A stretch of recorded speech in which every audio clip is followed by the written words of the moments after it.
And we're going to give it a moment here because we know that there is a short delay with YouTube and its processing. So any moment now, the little eyeball will let us know that someone can actually see us. But for the benefit of those who might be watching this after the fact, we'll prattle on for a few seconds and then we'll get crack-a-lacking here.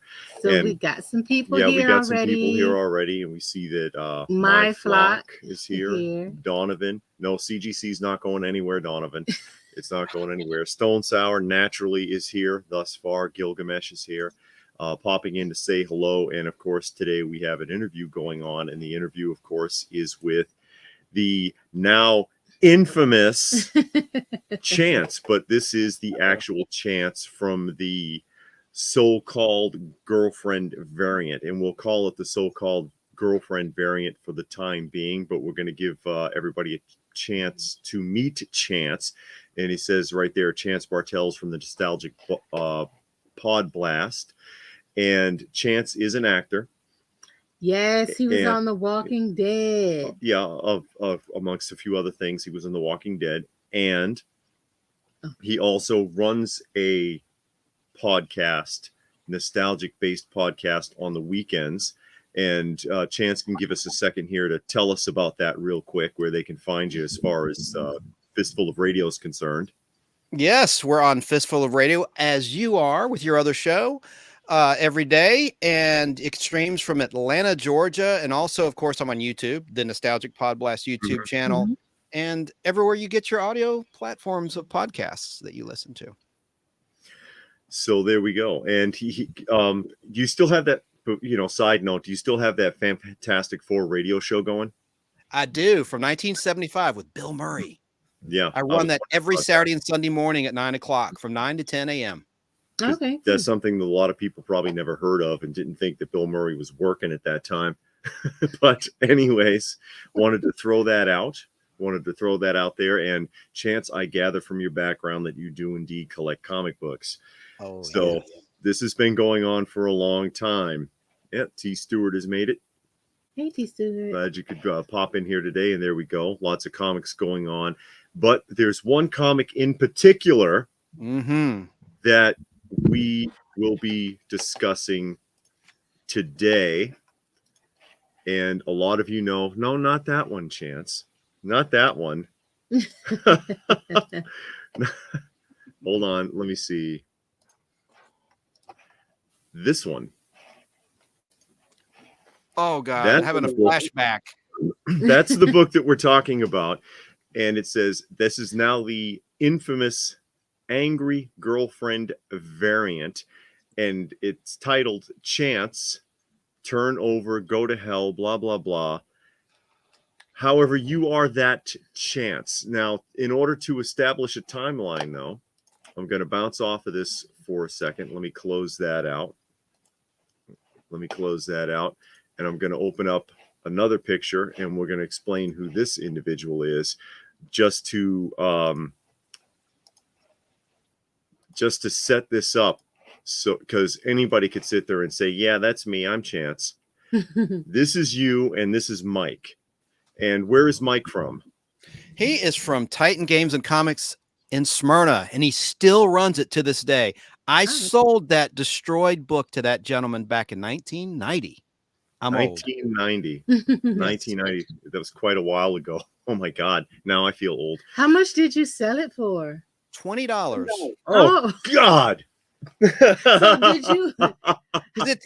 This girl trashed it. Every page had permanent marker. We'll get to it later. But that is at the Smyrna Comic Con that you also attended. Yeah. We hung out for a little bit, and he was there, Mike. I said, oh my gosh, I got to get a picture with Mike. He remembers me. He remembers selling it, or me selling it to him. Yes. And he verifies everything in terms of the timeline. Yep. And this is why I wanted to put this shot up, because I did talk to Mike, and he's like, yeah, I know who Chance is. I remember this, and so on and so forth, because I want to establish that, anybody named Chance could say that that's them. Yeah. But I just wanted to set that up. So that is Mike, and he is the original purchaser of the damaged book. So tell us the name of the book for those that don't know the book? It is Amazing Spider-Man issue number 14, and it's the first appearance of the Green Goblin. Yes. So And, go ahead. It would normally be like, first appearance of the Green Goblin. That's a go-to book. That's something that's a big book a Spider-Man collector would love to have. Okay. Some other lore about that book. It was featured in different strokes in an episode where Arnold steals a comic book. And he's caught. And that's the comic book, Spider-Man 14, for those that don't know that episode of different strokes. So we just wanted to establish that, and that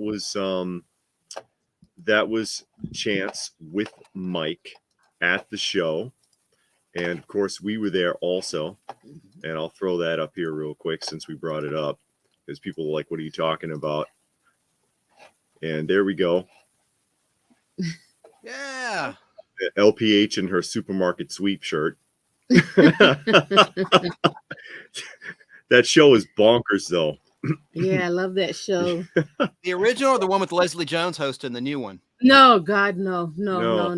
It's not the original. The original came out was like in the 60s or 70s. It was like way back, 50s or 60s. Where they were in the actual grocery store shopping for actual food, and they got to keep the food. Yeah. And that one episode of Laverne and Shirley is based on it when they were in the supermarket doing running around with the shopping carts. Yeah, but this one that I enjoy watching is from the 90s, 2000s, early 2000s with David Ruprecht. David Ruprecht with the sweaters. His grandmother made every sweater. Part of the Brady Bunch lore. He was in the Brady Bunch Christmas, 1988. Yeah, really? He married. He was the husband of one of the Brady girls. Oh wow, okay. I think it was Jan. Jan or Cindy. Someone in chat will know. Okay. So we'll as we move around here. Now we got that set up. Now, tell us about this. Oh, my mom painted that on my wall in 1983 in the summertime, 83. And she took a copy of Amazing Spider-Man number 238, first appearance of the Hobgoblin, and drew that. And then the Green Goblin image, she did a really good job with this, is from a Ross Andrew drawing in Amazing Spider-Man issue 136, where Harry Osborn became the Green Goblin. And then Spidey, that's a classic corner box image of Spider-Man, which actually was on the cover of Spidey Super Stories. Okay. With She-Ra, not She-Ra. What David, the Kazar's woman. Oh, Shauna, not Shauna. I can't remember. Someone in chat will know. It'll be all right. It'll be all right. So you were deep into comics for a while. And a huge Spider-Man fan. I'm wearing a Spider-Man shirt right now. Yeah. And so we move when we cascade through a few more of these images here. Oh, here we go. So let's say, who then is this? Oh, that is Karen Gladden, who was a good friend of mine. And that's us in 1990 at my parents' house. Is that the girl that wrote on the book? Yes. That's her. She's the girl. And her name just happens to be Karen. That's convenient. Yeah, she's a Karen. She's the original Karen, everyone. Ladies and gentlemen, there she is. So that's the alleged girlfriend. We're gonna and we were just friends. We really were just friends. I wanted more. She was not attracted to me, but we were friends for years back then. Okay. And but you could see she's a very pretty girl. And she's got David Ruprecht's sweater on. There we go. Fluffy Cat says that she should sign the book. I think she's the only person that hasn't, but we're going to get to that here in a minute. So that is okay. Let me move over here. And this is her again? Yeah, that's us at our mutual friend at the time, Audra Cleveland's parents' house at a party. Okay. Oh, okay. So you had a party. So you guys just kind of know each other, just kind of hang out. We worked together. We worked together at Super X Drugstore with the high school together. We were in the same class. We were really, really good friends. All right, so this is somebody who's kind of around all the time. Yeah, I mean, we would hang out at each other's homes, went to concerts. We saw the Who at Oh, Lakewood wow. Amphitheater back in Oh, wow. 1989, summertime, in Mhm. their final tour, like their, I guess, 30th final tour. But no, we all hung out. Audra and she and I, long time ago. Yeah. So, all right. So, how long were you working there? At Super X, Yeah. at least a couple of years. Oh, wow. Okay. But hey, back then we did stuff like that. Yeah, you had a job A, and you a- kept it. a teenager got a job, but Mhm. we're getting to it. K Munin says, "I get she was a Karen, but did she have to take out her frustrations on the comic?" Yeah, I know. We're working our way around to it. We're building a timeline there, kids. This is really a very, very emotional and psychological story. I mean, this has a lot of emotion in it, and it hurts me to this day. I Oh, can wow. see that. Mhm. And this is your yearbook. Yeah, So That's this is from your yearbook, and that's she's what Karen wrote. The same handwriting that's on the She wrote comic book. Okay. Any Oh, handwriting experts out there? and that's an important point. And I'll switch to the book here in a minute. You can look at that and see the handwriting and compare it. And she calling you slag? It was just a nickname. Oh, okay. Flag, just nickname she came up with. I have really enjoyed this year despite all the crap we've been through. You mean a lot to me, and I hate to see you give up on yourself. Try in school next year. Graduate. Believe me, it'll be well worth it. So she's sounding like a real friend here. Yes, she was. I was a terrible student. I got held back. I didn't graduate until a year later. I was supposed to graduate that year. That's what she's referring to. I didn't graduate until the next year. I hated school. I was a terrible student. I didn't like school either. Who did? I didn't care for school myself.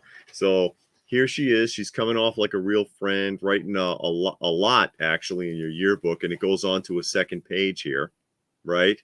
3 pages. It's 3 pages. Continue to remember all that we've had. We are very lucky. Believe in yourself. No one can do it for you. You'd better write me, or else I will come back and I'll have to kick your ass. You hear me, boy? I see. And here down on the bottom, I love you, Karen. P.S. Miss Gladden. And then here's some photos. That she put up of us, yeah. And you're a weasel, apparently. Yeah, that was another nickname. Oh, that's not very flattering. No, but that was her personality. She had a great sense of humor. I see. So that's important also for establishment, because again, you've got your handwriting there that you can compare to what was done to the book. And let me pull out of that real quick. I want to go back to something. Watch the microphone. Yeah. So let me see here. Let me share this one back. It's going to take a dark turn, folks. Yeah. So here we go. The so-called Angry Girlfriend variant, CBCS graded 1.8. And let me show the back of the book. Here we go. There's the back of the book. I know the image got small. Sorry about that. I don't know if I can expand it, but you can find this image in any, Google search, Bing search, whatever you got. You can find these images and see it for yourself, or for a small fee. You can pose with the book and have your photo taken. Oh, wow. Yeah. Talk about a weasel. Is he charging for it? I heard my pain is his gain. I don't know. And to show how famous this is getting, here they are. I know one of these guys is deceased now, correct? Yes. Yeah. Yes. I think Shane died. Dustin is the gentleman on the right. He's lost a lot of weight in recent pictures I've seen of him. But anyway, they were based out of Rockmart, Georgia, and they bought that book from Mike in 1993 at either the Atlanta Comic Con or Dragon Con. They say Dragon Con, so I'll take their word for it. Dragon Con for $40. Wow. So Mike made a $20 profit off of that book. Wow. And you see here the price tag on that book. $100,000. Angry Girlfriend variant on the left, and on the right, 100K. Now, on the far right in this photo, that's Jim Lee. And the reason that this image, I pulled this out of a thing on the internet talking about, excuse me, that Jim Lee had offered them 50 grand for the book. Now he wants 100 for it. It's a scam. Is that a Photoshop photo or what? Is that real? real? Photoshop. Someone added Jim Lee in the background, but the rest of it without, I can't cover it up. Basically, they just Photoshopped Jim Lee in there because of the offer. Has that been verified about Jim Lee making that offer? I mean, as near as I can tell, it's true. Okay. But you never know. But because of the history of it, he was interested, or what he thinks is the history, he was interested in this, offered 50, but now they think they can get a little bit more. And for reference, I looked up 1.8 CGCs, and here you see 3 recent sales and about what less than a 2 grade, professionally graded would sell for. Obviously less than $1,000. But dude is, I guess that's his end game, is to pull 100 grand for this thing. I'm guessing. I offered up to 5,000 for it a few years ago. No doubt, no dice, no deal. I see in the comment. Yeah, I did. I offered them. When the other guy was still alive, I tried to buy that book back just for sentimental value, even though at one time I couldn't look at it. It was just a horrible memory. Obviously, I love that was my favorite comic book in my entire collection. And I loaned it to Karen and our other friend Audra, whom you saw in the photos. I gave her an Avengers 2 to hold on to as a sign of friendship and affection. And I gave Karen the good book because I really had a crush on her, but we were just friends. I wanted it to be more, but so I gave her that book, and that book was like a 9.6. I mean, it was gorgeous before she ruined it. White pages. I mean, it was immaculate. That's probably why it's still graded at 1.8, even with all that destruction. I mean, that's what I would gather. Yeah. So what caused her to write all over the book? That's a good question. I do know this. I was very irritating. I'm a salesman, so I'm very persistent. And she was getting annoyed with me, always wanting to date her. And she's like, no, I just want to be friends. And I would be very possessive and ask her, are you dating so and such? I'd call her on the phone, are you dating? And she's like, damn it. And she got frustrated. And I don't know if she was drunk or on drugs or whatever when she did it. I don't know. But she did that because I frustrated her. And I thought that's quite an overreaction. And and I did something I'm not proud of to get back at her after the fact, but I don't know if we want to go there. There's a comment I see in the chat. Someone says that Dustin should be part of the conversation. I think it's Shane. I think Shane's the guy that died, or is it Dustin? Dustin Ruff? Anyway, those are the current owners of the book, or owner, because one of them passed away. Anyway. Yeah. So that's why she did it, to answer your question. She did it. She was mad at me, but I promise you, it was not warranted. It blindsided me. It hurt me, the betrayal. I mean, look at that. I mean, dude, every page, front, back, that's just evil, in my opinion. So it's not just the cover. No, it's the front cover, back cover, and every page. She wrote like a manifesto. That's wow. Like she did in my yearbook. She liked to write. And she misspelled your. She put WOUR. You're dead to me instead of apostrophe RE. And a lot of people make jokes about that when they see the angry girlfriend variant. It's not a variant. A variant is something that's mass produced. You know what I mean? And this is now deemed artificially, in my opinion, the most famous variant of all time. And to me, I think that's complete BS. And that's what they're saying is passing it as the angry girlfriend variant, which, in theory, I guess you could call her a girlfriend. She was a friend. She was a girl. Yeah. You weren't necessarily dating. So what's the story that everybody else hears? Yeah, I've got the Newsweek article, because that's how big this has gotten. And I'm going to pull the article up, and I'll read through it a little bit here really quickly. And can I just add before you get on that? It's Shane Hester who died.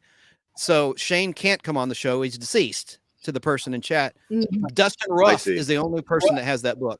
Anyway, just we're dropping names. We're telling the whole story tonight. All I'll right. shut up. You're fine. You're fine. So this is the Newsweek article, the official Newsweek article, which was published on July 29th, 2019. Ultra valuable Amazing Spider-Man comic defaced by angry girlfriend is still treasured by collectors. An issue of Amazing Spider-Man 14 defaced by an angry girlfriend has become a hot item among comic book collectors, addressed directly to someone named Chance. The infamous Amazing Spider-Man issue has an angry message written on the front and back covers in black permanent marker. So they don't even know anything here anyway. Go to hell, the front reads, the all capital letters foreground in a black box. A separate message urges the recipient to flip the comic over for further beratement. In no way am I trying to be noble or anything like that, the message on the back cover reads. I never thought I'd be able to destroy something that meant so much to me. As far as I'm concerned, you're dead. And here we have something from the old Twitter, I guess, showing the front and back of the book. And it says, apparently the angry girlfriend variant has surfaced again and it is for sale. Aaron Myers, comic collector and co-host of the Comics Therapy podcast, described the Newsweek how the angry girlfriend issue has become a part of comic collecting lore. It used to pass from dealer to dealer, and finally one dealer got it graded, Myers said.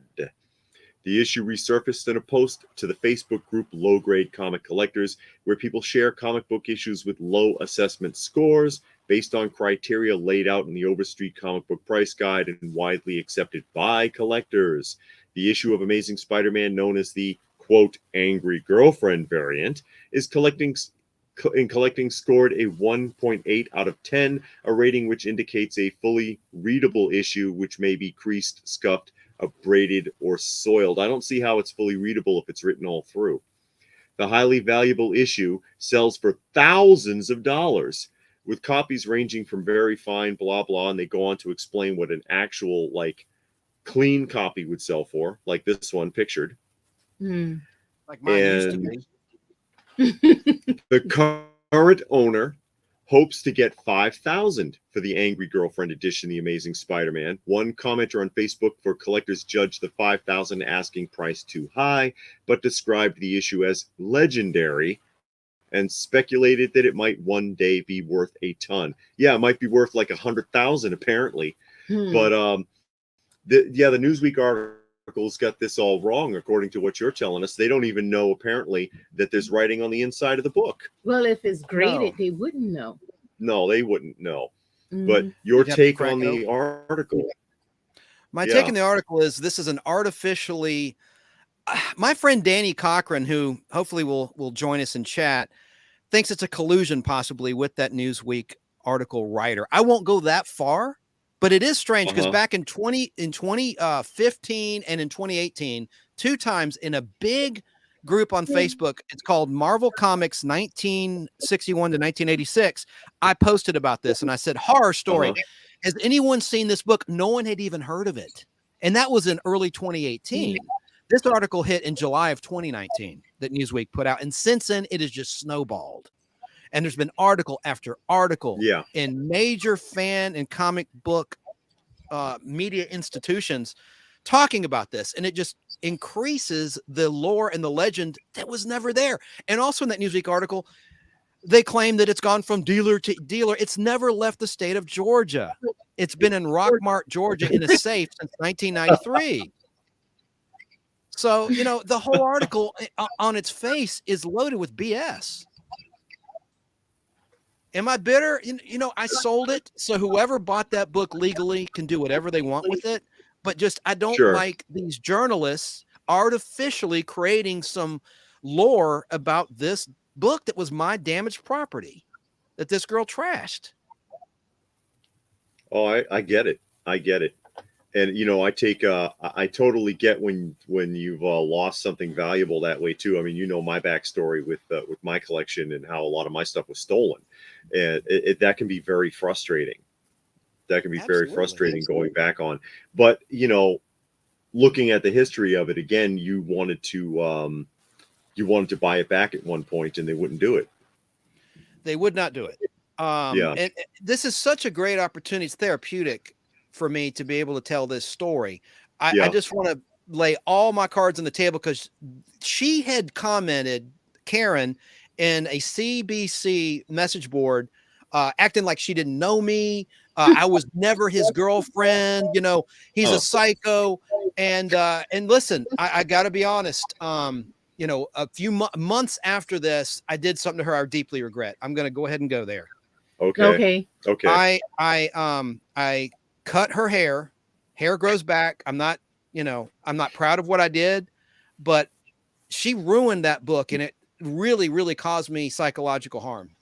I'm not proud of what I did, but she's lying, saying that's why I ruined the book because you cut my hair. I see. But you cut the hair after the fact. After the fact. It doesn't excuse what I did. What I did was wrong, and I regret it to this day. I am ashamed of what I did. But just I never put my hands on her. I never sexually abused her. I never did anything to a great magnitude.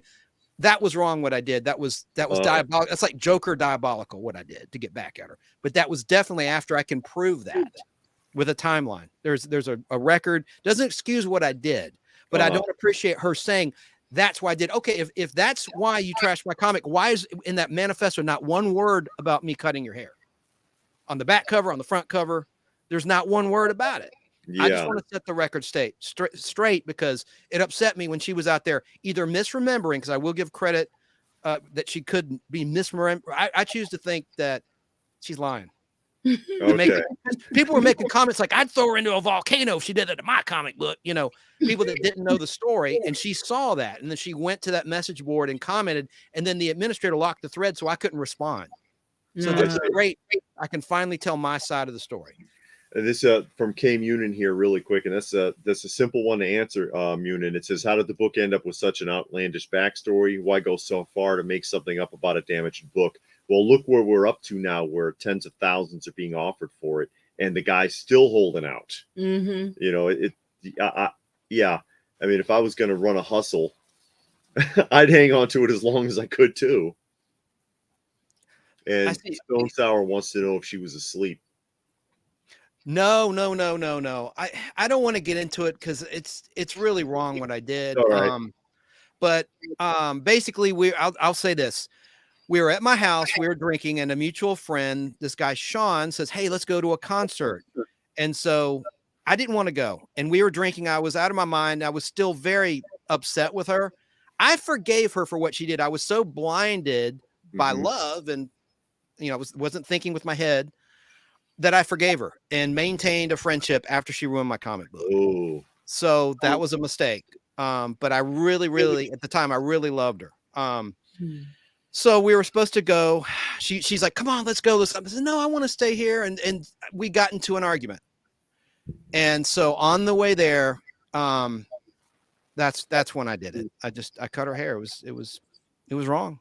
You just took like a handful and just chopped it? Yeah, I just chopped some of her hair off. It's not that bad. So you did the pigtail and the inkwell kind of thing. It thing. probably traumatized her, though. I mean, you know, psychologically, it was I'm sorry I did it, for the record.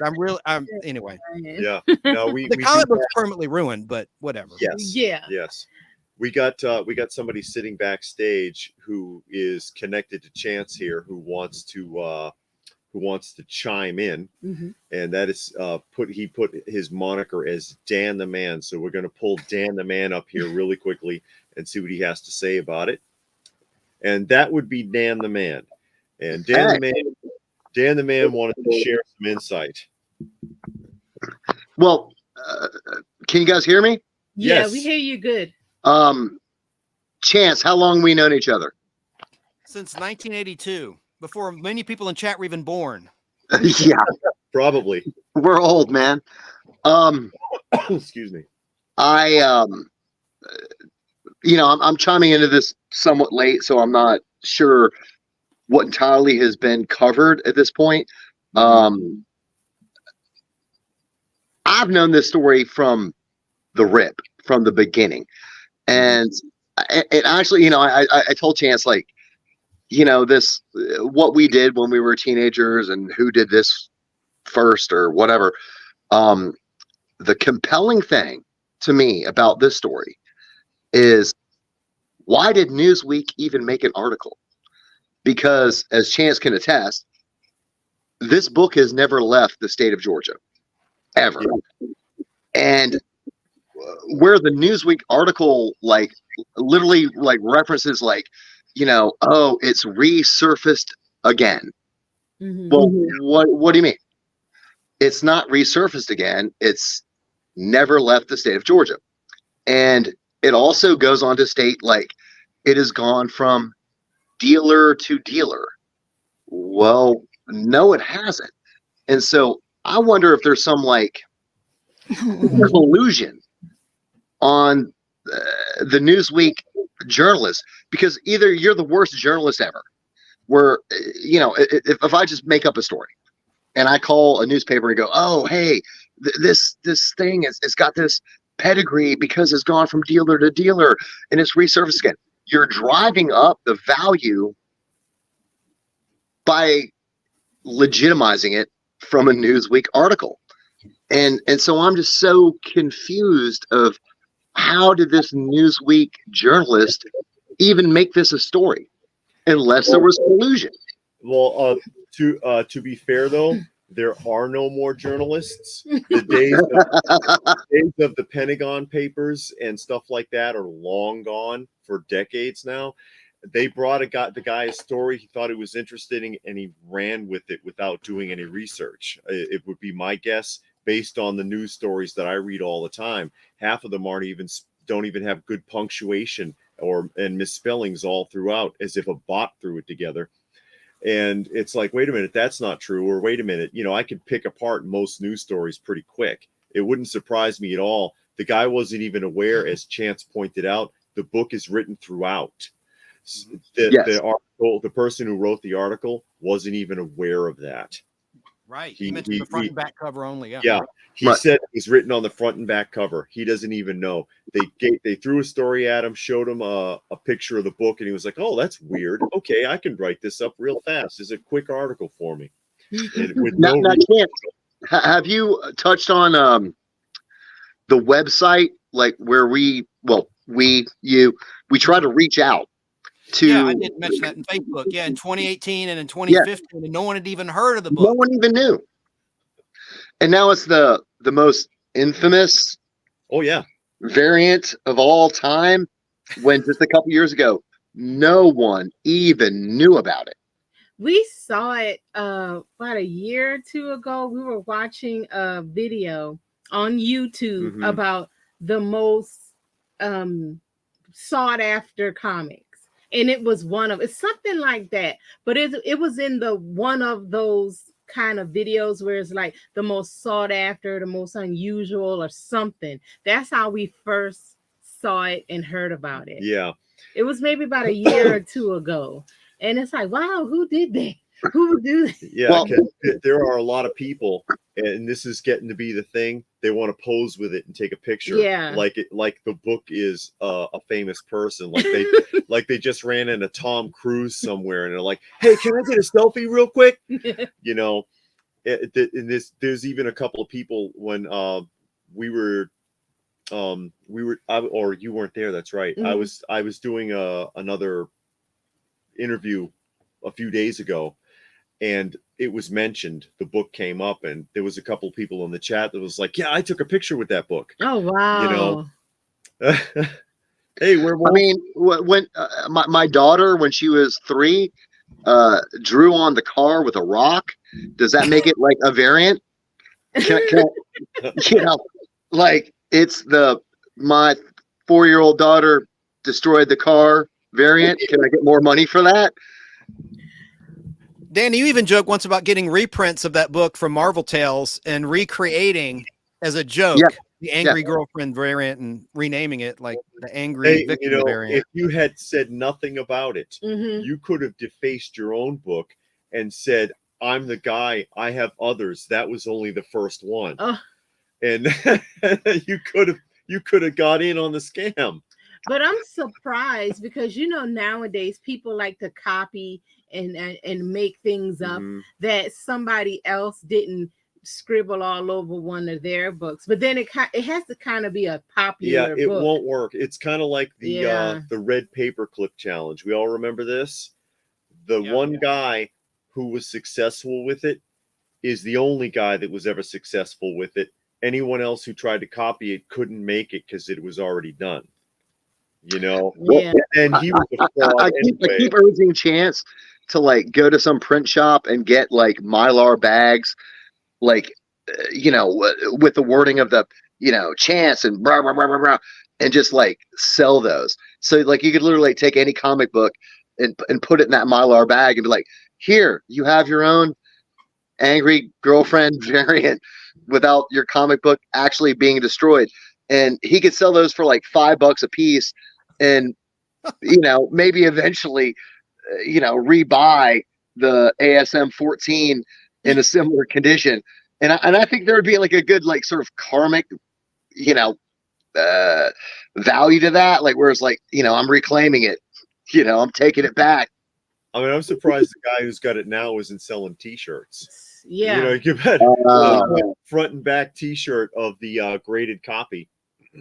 Hey, David, did you know that the guy who has the book, he co-founded the Cartersville Comic Con? He's like the co-owner of it. Really? Oh, really? We go to the we went Wow. last year. Yeah, we went that was last actually year. a pretty good show. Yeah. Now, when you bought the book, you were the first owner? Yes. Well, I don't know if it was the first owner. I bought it at a comic shop years ago. It was a beautiful copy. He's not that old. When did it come out? Like, Yeah. In 1964. Oh, okay. Yeah. Okay. So how much did you pay for the book originally? $100. Oh, so it was already Oh, so you took a valuable hit book. then when you sold it. a big hit. 20. Yeah, I sold it for $20 because it was Yeah. wrecked. I mean, Mike's looking at it. He's like, Chance, I don't think I can sell this. I mean, all I can offer you is $20. And I said, okay, Yeah. I'll take it. Yeah. I didn't want to look at it. It hurt too much to look at my destroyed comic. I mean, it was a beautiful copy, white Yeah. pages, the whole 9 yards. Did you ever get another? And Chance loves Spider-Man. Oh yeah. Like when I met Chance in sixth grade, his mother, who's a decent artist, on his bedroom back wall. He showed it. Yeah. Oh, well, I told you I jumped in late. That's okay. Yeah, I've sent them photos, and they put photos on The screen. Hobgoblin and yeah. Danny, help me with this. Who is Kazar's girlfriend in the comics? Oh man. She-Ra? Is it not She-Ra? No. Anyway, I I mean, digress. there's Sheena, like Sheena of the Jungle. Shanna. That's it. Thank you, sir. That's who I was trying to think of. Because the corner box image of Spider-Man was from a Spidey Super Stories issue, I think 19, with Spidey and her. I'm sorry. I've gone off the rails. You're fine. Did you ever get the book back? Did you ever get another copy? Yes, I have it right here, and I sent David a photo of it, but I'll just put it on camera now. Oh yeah, you did hold it up at the beginning. Yeah, that's it. Yeah, and I Amazing Spider-Man 14. Now- Also featured in different strokes when Arnold stole a comic book. Oh, okay. Talk Also, about that. Chance, did you mention where you actually reached out to the current owners? Apparently, one of them has passed away. Yeah. Bless. And Chance actually reached out to the owners and was like a more than fair offer. He was like, I'll give you $5,000 for this. 1,000 and 5,000, yeah. And they wouldn't even entertain it, which is ridiculous because the $5,000 was way more than fair market value of this book. Right. Mhm. But they're trying to like squeeze every penny. Well, And I not hope only never that, but I'll bring you back to the Newsweek article again here, since you brought that up, since Chance did offer 5,000. And when did you offer that? I want to say it was after that article. So I matched the 5,000 in the article. After I think the I know where you're article? going with this. Yeah. Because you know what? Let me think. Yeah, Mhm.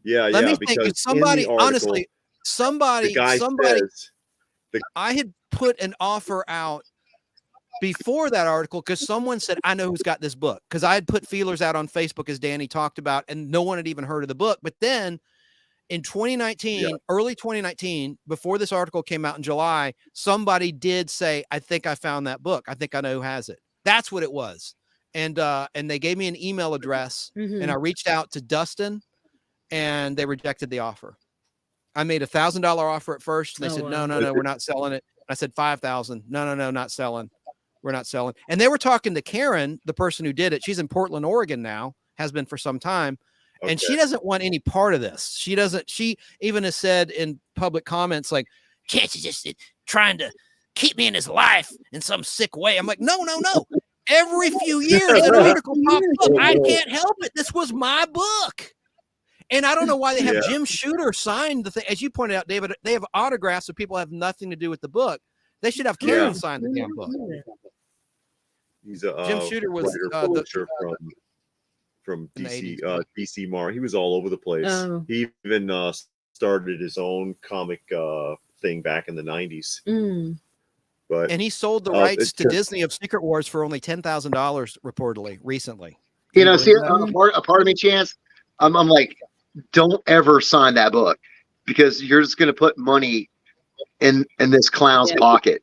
I mean, but that would be a really great marketing tool if they got her and you to actually sign it. Yeah, maybe it would be worth. She's kind of already signed it. Because let me get back to this here. The last paragraph of this article: the current owner hopes to get 5,000 for the quote angry girlfriend edition. So he claims in the article 5 is what he's looking for. That's what I'm hoping for. I'm hoping to get 5. You offered him 5 and he's like, nah, I don't want that. I'd give the guy $5,000 just to give the book back to Chance. It would surprise me, Danny, if that Newsweek writer saw the comments in the Facebook group, Marvel Comics 1961 to 1986, where someone said, I found the guy, and they reached out to him, and they maybe maybe they colluded. I don't know. That's what you think, Danny. That's your theory. There's some collusion here. I'm just like, it's like, dude, how is this even a newsworthy story, being that the pedigree they assigned to it we know is false? Well, not only that, but I mean, if you've seen Newsweek in recent years, and it's basically a rag now anyways, you'd have been better off with World Newsweek report that you used to pick up on in the supermarket aisle. The National Enquirer. Yeah, National Enquirer. Inquiring minds want to know. They're not really the pinnacle of journalism anymore, not for a long time. But here we go back to the book here, and you can see Jim Shooter's autograph on the slab itself. Why? Right here. It had nothing to do with that book. He wasn't a part of Marvel till the 80s, and this was a 1964 comic book anyway. And you got some other weird signature things going on down in these corners. There's something here, some kind of remark, and a signature on the slab. Something else drawn on the slab here. Looks like Venom or something with a signature. I don't know whose autographs these are. But people signing the book people signing the book that got like zero to do with it, you know. Let me get to the back of the book here really quickly, because there's some other signature here with a picture of a bunny's head, and that's got to be on the slab. I don't think that's on the book, right? No, it's not on the book. That's all on the slab.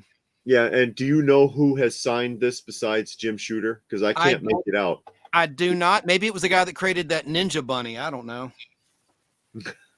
What's that ninja bunny? Usagi Yojimbo. You're good, David. That's it. I try. I'm just guessing. I don't know. Yeah. I'm going to interview Karen. That'd be a great, if she'd do it, get her side of the story. As long as she doesn't lie about the timeline. I can prove it, girl. Oh my God. Sorry.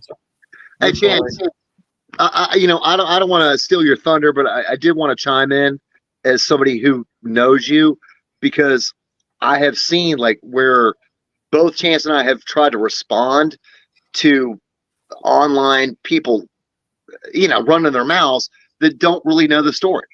And for a long time, like, people were like, is Chance even a real dude?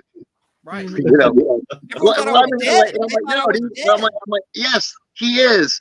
I know Chance. He is a real guy. This is a real story. But certainly people like were unsure of how much was just completely fabricated. But I don't want to take away from Chance and his story here.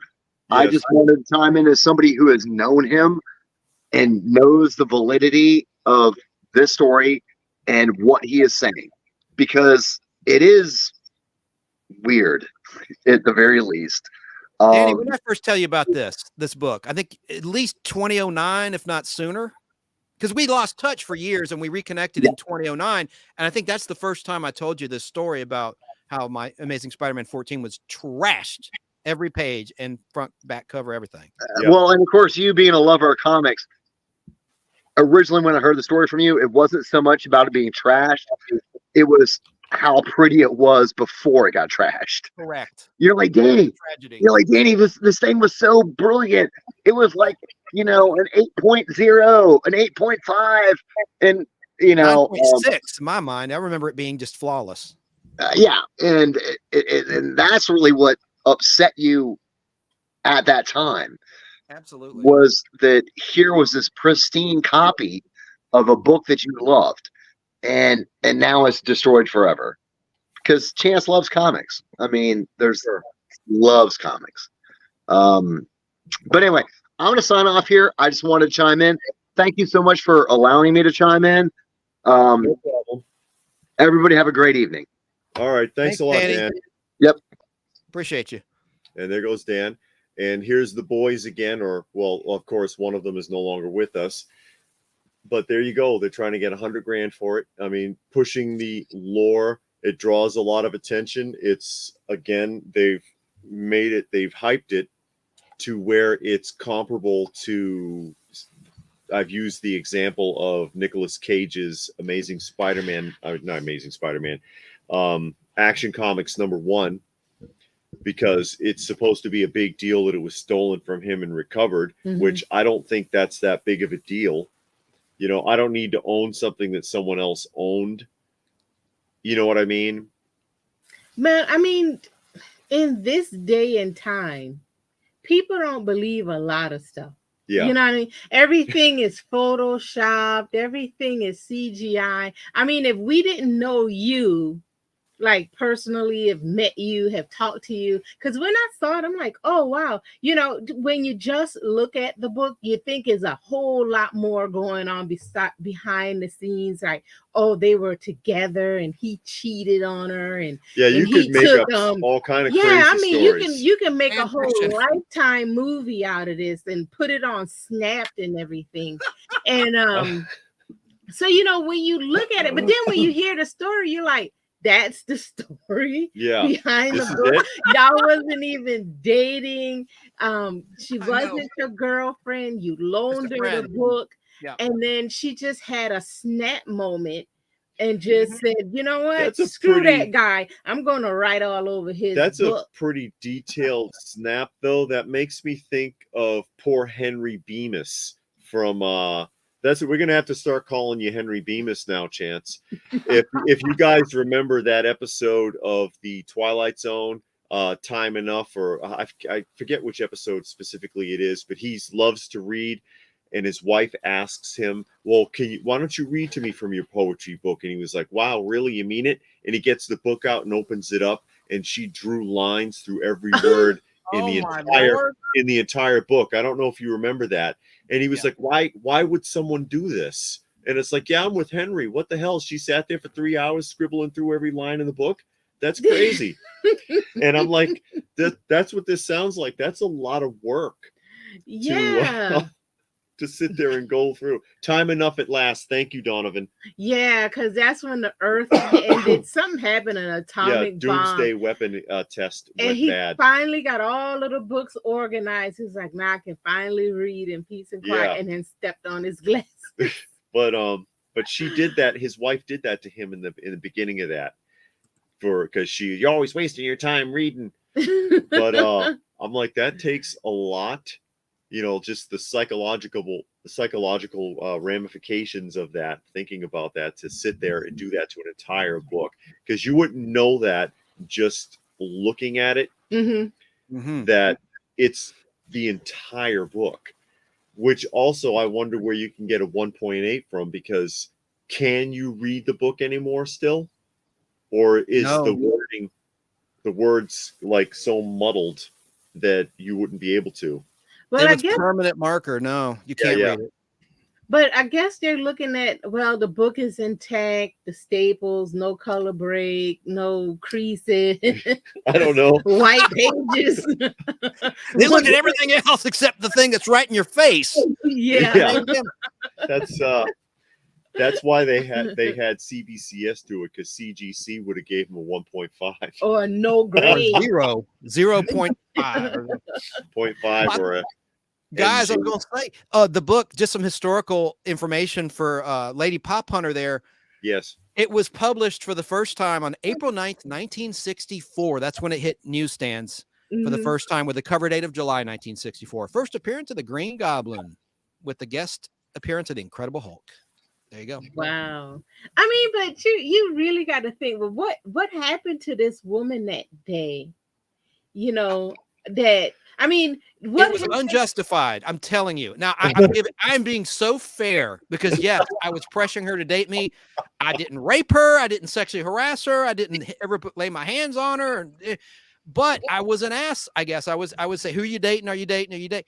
And I remember, God, this is so personal, but she was a virgin at the time, but I wasn't pressuring her. I'm just saying, I wanted to marry this girl. I loved her. But she wanted nothing to do with, look at me. I don't blame her.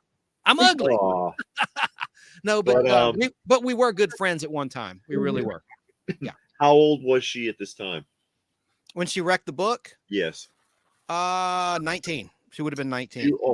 So she ain't even a kid anymore. No, in terms of what was going through her situation, I know she had issues with her mom. Her adopted mom was a hardcore Christian and had found marijuana in her room and had threatened to kick her out. And she eventually did kick her out of the house. So there was a lot of friction there. She had a lot of issues. So I'm not making excuses, because I'm still ticked off about it all these years later, 33 years later, 34 years later, almost. Unreal. I can't believe how time flies. I'm so old. Sure. But I mean, she did have a lot of pressures at home, but it doesn't justify anything, nor do I want to justify what I did. What I did was really, really wrong. So, and it could be also that sometimes if people they hit their threshold of everything else that's going on, and then they have something to direct their anger at, and that was just an opportunity. Would you do that? I wouldn't. Would you, Lady Pop Hunter? I don't believe destroying stuff. I mean, even when you watch movies and it's always a post-apocalyptic movie and they're going to a place and just start wrecking it, that just bothers me. I mean, I had a hard time when we had the record jackets that were in bad shape. I still haven't gotten rid of them yet, because you know what I'm saying? I just can't destroy stuff like that. I'll let it sit there in a corner in a box, but it'll take a lot for me to destroy something. Yeah, I mean, you got to do something bad. I mean, really bad.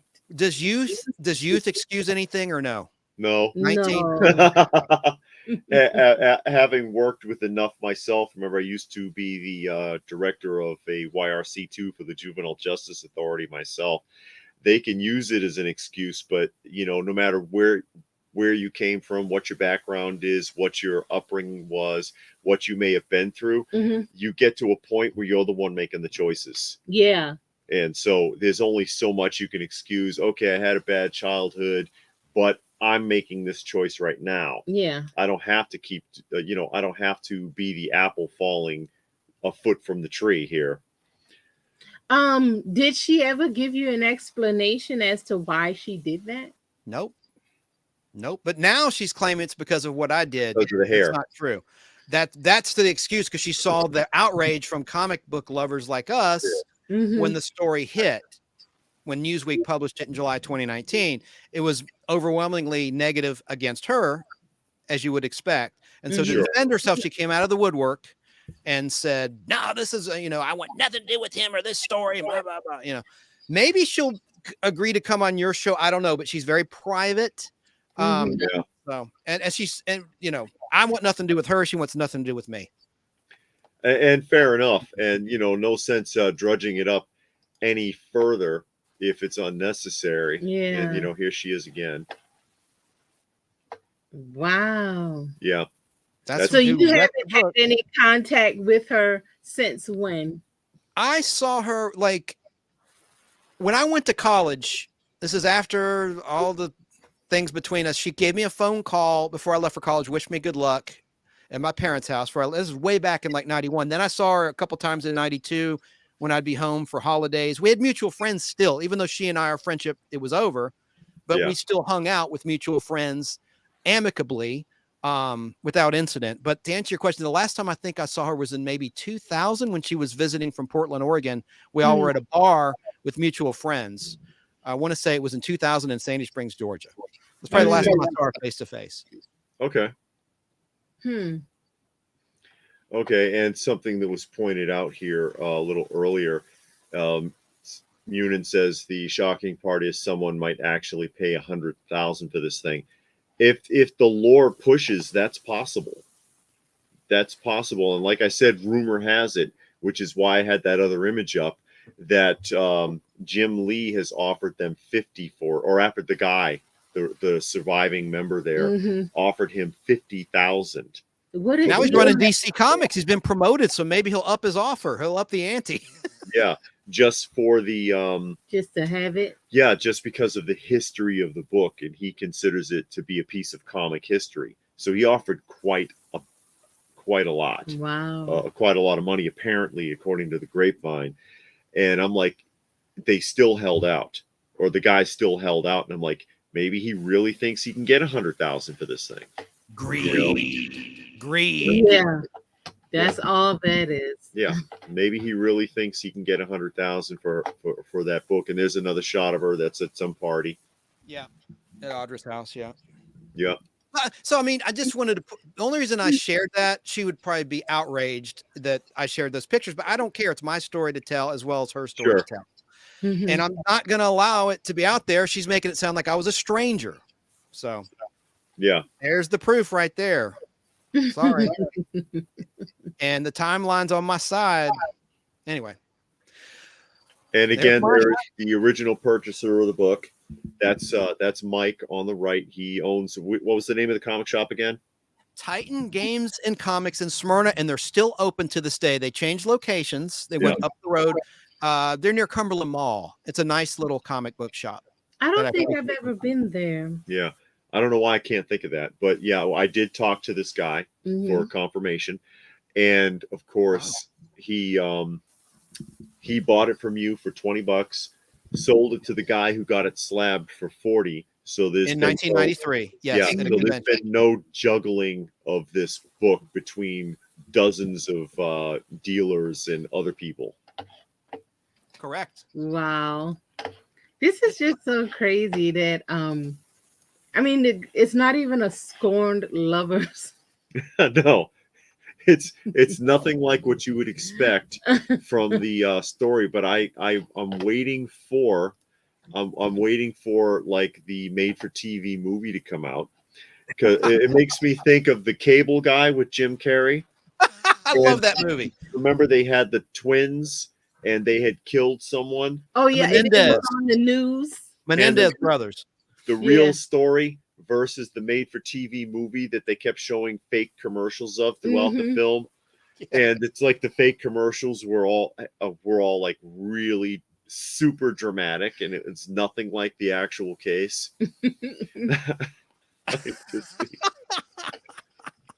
Oh, it's just crazy. It really is. And I hope that they don't get $100,000 for my book. Oh wow! I hope they don't. I hope nobody bites on that book. I really do. I mean, because that's ridiculous. I mean, you bought it for what? And then now you're no. I mean, they're but why? Oh, them. Sorry. Is what I'm saying. And now you're dangling it out like a carrot, acting like you want to sell it, but you're not. Well, he had. I mean, they bought it because somebody had some vision. Yeah. They saw the potential there for expanding on the story, or making their own narrative. And they say, hey, we could probably do something with this. I bet you I could get $5,000 for it, like they showed in the Newsweek article. But they might have bitten off more than they could chew. I'd have taken the 50, that's way more than they'll ever get for it. I would have taken the 50 and then let Jim Lee do whatever the hell with it and just be done.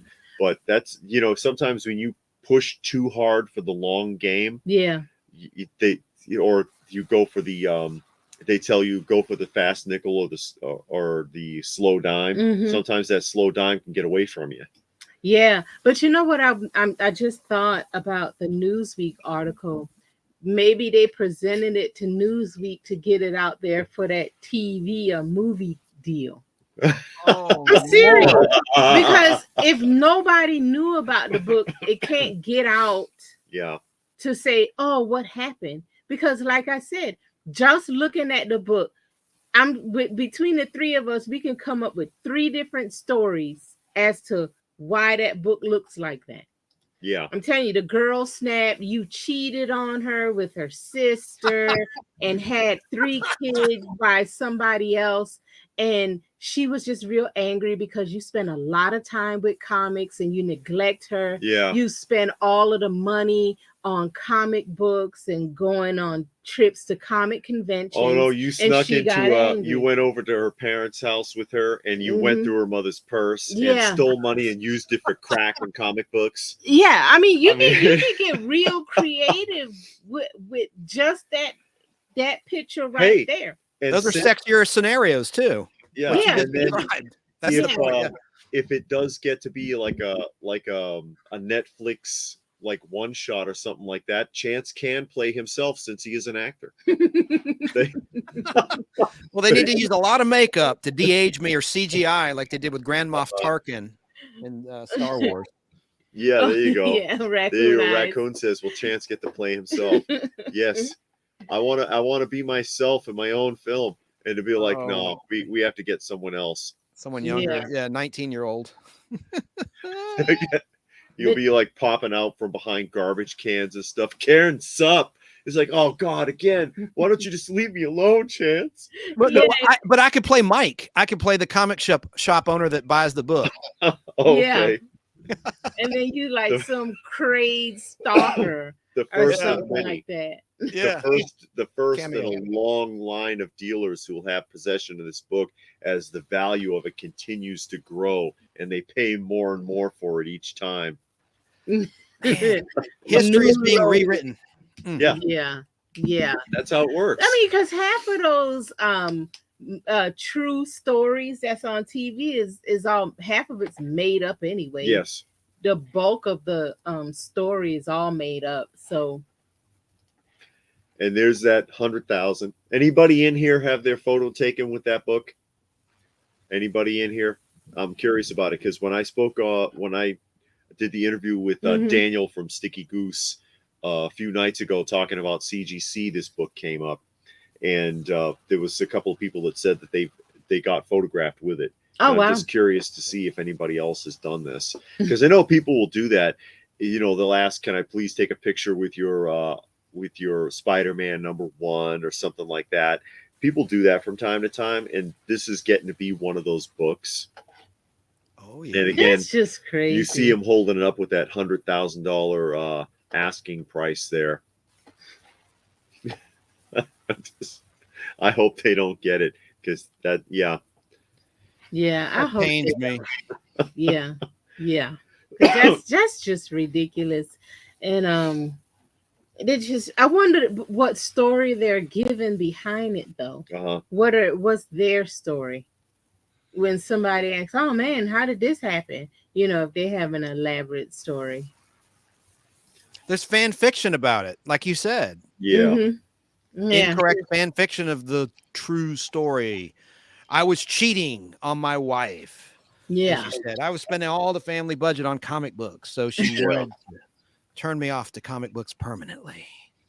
Yeah. And your audience is too smart to pay to have a picture with that stupid book. I doubt anyone in the chat has done that. You have a great audience. I hope so. Yeah, Werewolf, that somebody photoshopped Jim Lee in there because Jim Lee had made the offer. So they were doing that for the purpose of the photo. The two of them together with the book, and they just added Jim Lee to the background because of that offer. But there you go. I mean, that is the story of what actually happened with Chance's comic book. This is Chance. 100% true. I'm telling you. Is there anything else that you wanted to add to that? Anything that we missed? I want to thank you both for the opportunity, because you're both very fair individuals. I like both of you. I love your channel. I watch every video you put out there. Keep it coming. Wow. I love when you go to conventions and give the little like presentation. It makes you feel like you're there. It's beautiful.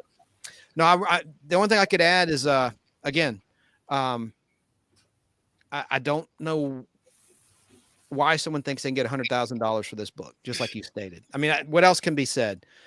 And I hope that you can interview other people associated with this down the line. And, you know, I do want to just throw one little carrot out there. Unofficially, I created the character Madcap in Marvel Comics, and hopefully we can talk about that another time. Sure. Okay, that's what you were talking about, Madcap. That's a character. Is it? Yeah, it's a comic book character. Oh, okay. Yeah, we got to have you on again to talk about that. I'd be honored. Yeah. Absolutely. So we'll go ahead and start wrapping things up. Thank you, Chance. Special thanks to My Flock for making a donation to the channel. Always appreciated. Thank you. Goes a long way towards helping out our shelter cats. It's always some cats. Thanks to I know there's always cats. Thanks to Chance for taking the time to visit with us. And again, Chance can be found on the Nostalgic Pod Blast YouTube channel.